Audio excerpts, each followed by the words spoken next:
दोस्तों GK with G sir YouTube channel में आपका स्वागत है। आज हम लेके आए हैं आपके लिए एक नया टॉपिक जिसका नाम है अक्षांश और देशांतर रेखाएं। आपने काफी सुना इनके बारे में। आज आपके वो सारे डाउट्स क्लियर कर दिए जाएंगे जो इतने दिन आपके जहन में थे। हम चाहते हैं कि आप ये नहीं रटो कि ये खड़ी रेखा है, वो देशांतर रेखा है, आड़ी रेखा है, वो अक्षांश है। इसके साथ साथ आपको वो फैक्ट्स भी रखने हैं, देखने हैं जो इनसे जुड़े हुए हैं। इतना ही नहीं हो जाता कि हाँ इतनी ये होगी इतनी होगी। अब आज हम वो सारे डाउट्स हैं आपको क्लियर करवाते हैं। सबसे पहले देखते हैं कि ग्लोब क्या होता है। देखिए दोस्तों, ग्लोब एक वो नमूना होता है जिसपे पूरा विश्व अंकित किया जाता है। उसमें महासागर भी अंकित है, उसमें धरातलीय हिस्सा भी अंकित है, उसमें ध्रुव भी अंकित है। आपने देखा यह सब ने। हाँ, तो अब बात करते हैं अक्षांश रेखाओं की। अक्षांश रेखाओं को क्या कहते हैं? लैटिट्यूड लाइन कहते हैं। अक्षांश आप इस मानचित्र नक्शे पे जाइएगा, इस डायग्राम पे जाइएगा तो आपको देखने को मिलेगा ये सारी की सारी जो है वो क्या है, इसको एक हम मान लेते हैं एक रिंग। क्या मानते हैं? एक रिंग मान लेते हैं। इस तरीके से पूरे पे ग्लोब पर पूरे पे इस प्रकार की रिंग्स जो होती हैं वो रिंग्स क्या कहलाती हैं? जो पूर्व से पश्चिम की ओर चलती है, उन रिंगों को कह सकते हैं हम क्या कहेंगे? अक्षांश रेखाएं कहेंगे। क्या कहेंगे? अक्षांश रेखाएं कहेंगे। और आपकी भाषा में कहें कि आड़ी जो रेखाएं हैं वो क्या कहलाएगी? अक्षांश रेखा कहलाएगी। कहते हैं कि ग्लोब पे आड़ी रेखाएं वो अक्षांश कहलाती है। उस हिसाब से पूर्व से पश्चिम की ओर। दूसरी बात, इसकी खास बात है कि ये हमेशा समानांतर होती है। अक्षांश रेखाओं की विशेष बात क्या है? ये हमेशा समानांतर होती है। एक डिग्री 2 डिग्री के बीच में इनके जो दूरी है वो बराबर होती है। और ये अक्षांश रेखाएं एक दूसरे से कभी नहीं मिलती दोस्तों, एक दूसरे से कभी नहीं मिलती है। देखिएगा, 1 डिग्री और 2 डिग्री अक्षांश के बीच की अगर दूरी देखी जाए तो एक निश्चित दूरी होती है, वो 111 किलोमीटर होती है दोस्तों। कितनी होती है? 111 किलोमीटर। हम बात करते हैं यहाँ की कि भाई 1 डिग्री से दूसरी डिग्री के बीच में दूरी कितनी होती है? तो 111 किलोमीटर होती है। अभी हम मानते हैं 111, तो हमने देखा कि अक्षांश रेखाएं जो है वो समानांतर होती है। अगली बात करते हैं अक्षांश रेखाओं ग्लोब पे हमने देखा। अब देखिएगा, भूमध्य रेखा ग्लोब पर जो बीच में होती है, सबसे बीच का जो अक्षांश रेखा होती है उसको भूमध्य रेखा कहा जाता है दोस्तों। बीच का सबसे बीच का जो होता है उसको भूमध्य रेखा कहा जाता है। और कहते हैं कि ये पृथ्वी की सबसे बड़ी वृत्त है। पृथ्वी का सबसे बड़ा वृत्त जो है पृथ्वी पर कौन सी अक्षांश रेखा बनाती है? तो हम बात करेंगे कि वो है 0 डिग्री अक्षांश रेखा। ये सबसे बड़ा वृत्त बनाती है। उसके बाद में वृत्त क्या होते रहते हैं? छोटे होते रहते हैं और यहाँ पे आकर के एक बिंदु के रूप में हो जाते हैं। ऐसे ही हम बात करते हैं ध्रुवों की। बात करें तो भूमध्य रेखा के उत्तर में जितने भी हम देखते हैं अक्षांश, उनको अक्षांश उत्तरी अक्षांश बोलते हैं। और इनके ध्रुव कौन सा हो गया? उत्तरी ध्रुव हो गया दोस्तों। और दक्षिण में है तो उसको हम बोलेंगे दक्षिणी ध्रुव दोस्तों। अब देखिएगा, उत्तरी ध्रुव की तरफ टोटल 90 देशांतर है, 90 अक्षांश है दोस्तों। कितने अक्षांश है? 90 अक्षांश है। देखिएगा, इस बिंदु को भी हम क्या मानेंगे? अक्षांश मानेंगे। तो आगे देखते हैं कि टोटल कितने अक्षांश हो गए। देखिएगा, 0 डिग्री से इधर चलेंगे तो कितने हो गए? 90 अक्षांश हो गए। 0 से इधर चले तो कितने अक्षांश हो गए? 90 अक्षांश हो गए। परंतु इसमें इस डॉट को भी काउंट किया गया है दोस्तों। अगर इस डॉट को काउंट नहीं किया जाए तो एक माइनस कर दें। 89 प्लस 89 इधर हो गया, एक बिंदु उधर है, 89 उधर हो गया। तो प्लस में एक कौन सा है? प्लस में एक ये 0 डिग्री रेखा है। एक कौन सी है? 0 डिग्री। तो कुल अपने अक्षांश जो आ जाते हैं, अगर इन पॉइंट्स को काउंट नहीं करें, उत्तरी ध्रुव और दक्षिण ध्रुव को काउंट नहीं करें उनको, तो अपने जो अक्षांश आते हैं वो कितने आते हैं? 179 अक्षांश आते हैं। अगर इनको काउंट कर लिया जाए दोस्तों तो 90 उत्तरी की तरफ अक्षांश आ गए और 90 दक्षिण की तरफ अक्षांश आ गए और एक भूमध्य रेखा वाला अक्षांश आ गया 0 डिग्री अक्षांश। टोटल मिलाकर के अपना कितना होता है दोस्तों? 181। अर्थात हम कह सकते हैं 181 हमारे ग्लोब पर अक्षांश होते हैं। प्रत्येक की दूरी एक डिग्री होती है। यहाँ पे ये डिग्री जो है उनके बीच की दूरी जो होती है हमने बताया 111 किलोमीटर। अब देखिएगा अक्षांश में भी आप ध्यान देखिएगा, ये 0 डिग्री अक्षांश है। इससे ऊपर में उत्तर की तरफ जाएंगे तो उन सारों को अक्षांशों को कौन सा अक्षांश बोलेंगे? उत्तरी अक्षांश बोलेंगे दोस्तों। कौन सा अक्षांश बोलेंगे? उत्तरी अक्षांश बोलेंगे। और दक्षिण में जितने भी अक्षांश हैं उनको दक्षिणी अक्षांश बोलेंगे। अब देखिएगा यहां से चलेंगे तो 90 डिग्री तक का अक्षांश आते हैं और बीच में यहाँ पे आपने देखा होगा कि 23.5 डिग्री जो अक्षांश उत्तरी अक्षांश होता है उसको क्या कहा जाता है दोस्तों? कर्क रेखा कहा जाता है, कैंसर ट्रॉपिकल लाइन कहा जाता है इसको। और यहां पर आपने देखा होगा कि जब सूर्य का उत्तरायण होता है तब यहां पर आता है तो वो 21 जून के दिन यहां पर सीधा चमकता है दोस्तों।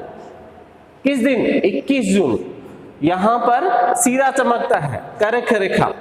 दूसरा दक्षिण में चलेंगे तो यहां पर मकर रेखा है दोस्तों, मकर रेखा, और वो भी 23.5 डिग्री, परंतु यहाँ पे अक्षांश चेंज है। यहाँ पर अक्षांश कौन से आगे? दक्षिण के अक्षांश आगे, 23.5 डिग्री दक्षिणी अक्षांश आ गया दोस्तों।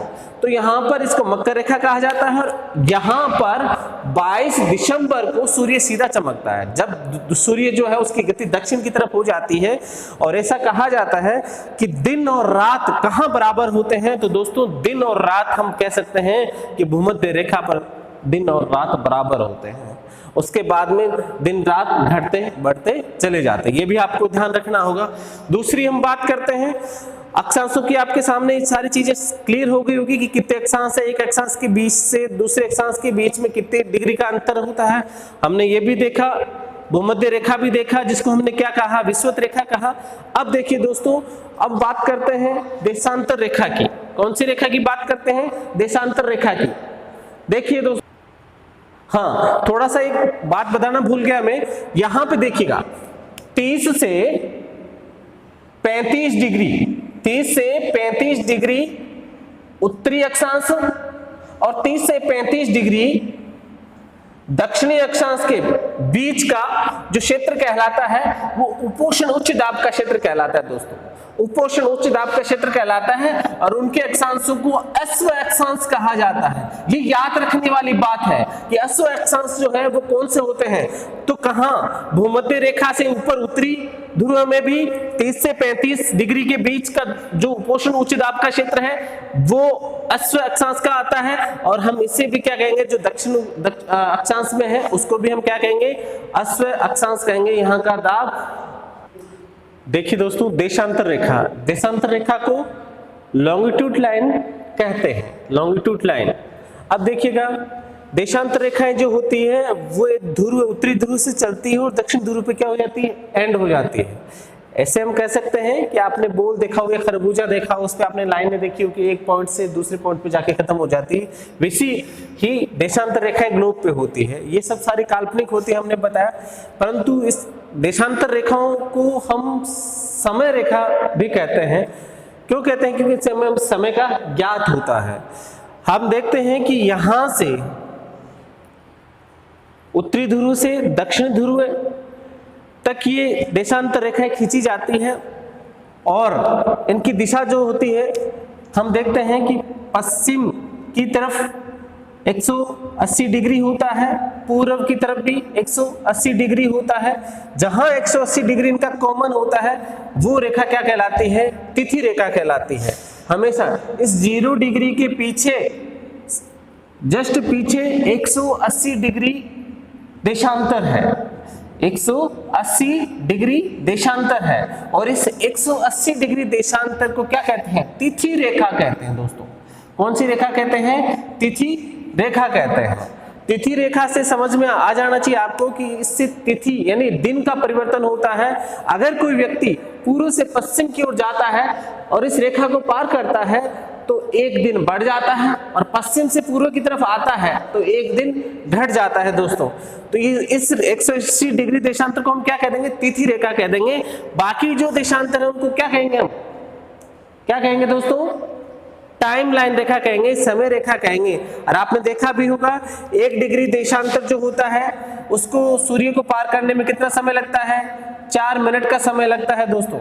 है ना। इसी प्रकार अब आगे चर्चा करेंगे, पहले हम देशांतर के बारे में समझ लेते हैं। देशांतर कभी भी समानांतर नहीं होते। जिस तरीके से क्या थे, अक्षांश समानांतर थे ना, उसी प्रकार ये समानांतर नहीं है, परंतु हम कह सकते हैं कि एक देशांतर के बीच से दूसरे देशांतर के बीच की दूरी ध्रुवों पे जाकर के क्या हो जाती है, शून्य हो जाती है, परंतु भूमध्य रेखा पर दो देशांतरों के बीच की दूरी सर्वाधिक होती है। और सर्वाधिक कितनी होती है दोस्तों, 111.3 किलोमीटर। अब देखिएगा बीच में आप यहाँ पे भी देख रहे हो, यहाँ पे धीरे धीरे घट रही है, जो जो ध्रुव की तरफ बढ़ते हैं जो जो घट रही है। पश्चिम में जितने भी देशांतर उनको पश्चिमी देशांतर कहा जाता है, जो पूर्व की दिशा में देशांतर है उनको कितने कौन से देशांतर कहा जाएगा, पूर्वी देशांतर कहा जाएगा। अब आपके सामने एक बात आती है, जो 0 डिग्री जो रेखा है, ये जो रेड मैंने लिख रखा है 0 डिग्री रेखा है, इसको ग्रीनविच रेखा भी कहते हैं दोस्तों। ग्रीनविच रेखा कहते हैं क्या, इसको ग्रीनविच रेखा भी कहते हैं। आगे देखिए दोस्तों, इसके जस्ट पीछे का हमने बता ही दिया। 180 डिग्री देशांतर जो है, बाकी देशांतर सब जो है वो क्या है, एक निश्चित लाइन में आते हैं, परंतु 180 डिग्री देशांतर जिसको हम कहते हैं मोड़ा गया है दोस्तों। कितनी बार मोड़ा गया है, 4 बार मोड़ा गया है। वो इसलिए मोड़ा गया है क्योंकि किसी देश का उससे समय परिवर्तित नहीं हो, इसलिए आपको दिखाते हैं। इधर देखिए दोस्तों, इधर देखिए, ये जो है ये 180 डिग्री देशांतर है, इसको अंतरराष्ट्रीय तिथि कहा गया। और ये 180 डिग्री जो देशांतर है वो बेरिंग जल संधि के बीचों बीच होता हुआ प्रशांत महासागर से इस काल्पनिक रेखा को खींचा गया है। और ये कितनी बार काटता है, सॉरी कितनी बार मोड़ है इसमें, 4 बार मुड़ता है। कौन सा डिग्री देशांतर, 180 डिग्री देशांतर दोस्तों। तो अब देखते हैं आगे। हाँ, देशांतर रेखाओं में समय ज्ञात कैसे किया जाता है, देखो दोस्तों। 1 डिग्री सूर्य को देशांतर को पार करने में सूर्य को 4 मिनट का समय लगता है। मानते हैं 0 डिग्री पे 0 डिग्री देशांतर जो है वहां से समय शुरू होता है, ऐसा माना जाता है। 1 डिग्री पार किया सूर्य को तो 4 मिनट हो गए, दूसरा डिग्री पार किया सूर्य ने तो 8 मिनट हो गए, ऐसे जुड़ते गए। कल्पना करते हैं कि लंदन में रात के 12 बजे हैं, रात के 12 बजे हैं, तो भारत में क्या टाइम होगा, भारत में क्या समय होगा। तो देखिएगा 1 डिग्री भारत का मानक समय जो है वो 82.5 डिग्री से शुरू होता है दोस्तों। 82.5 डिग्री भारत की जो है वो समय रेखा है इलाहाबाद के नैनी से। तो हम काउंट करते हैं 82 इंटू ये आपका 4 कितना आया,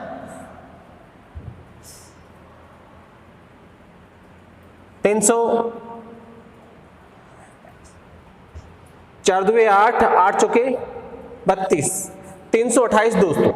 328 आया, आधा डिग्री और बचा है। आधा डिग्री का मतलब 1 डिग्री को पार करने में 4 मिनट का, आधा में कितना लगेगा, 2 मिनट, प्लस इसमें 2 कर दिया तो हमारा टाइम हो गया 330 मिनट। कितना दोस्तों, 330 मिनट। 330 मिनट को अगर हम घंटे में परिवर्तित करेंगे तो हमारे सामने आ जाएगा 5 घंटे 30 मिनट। 5 घंटे 30 मिनट।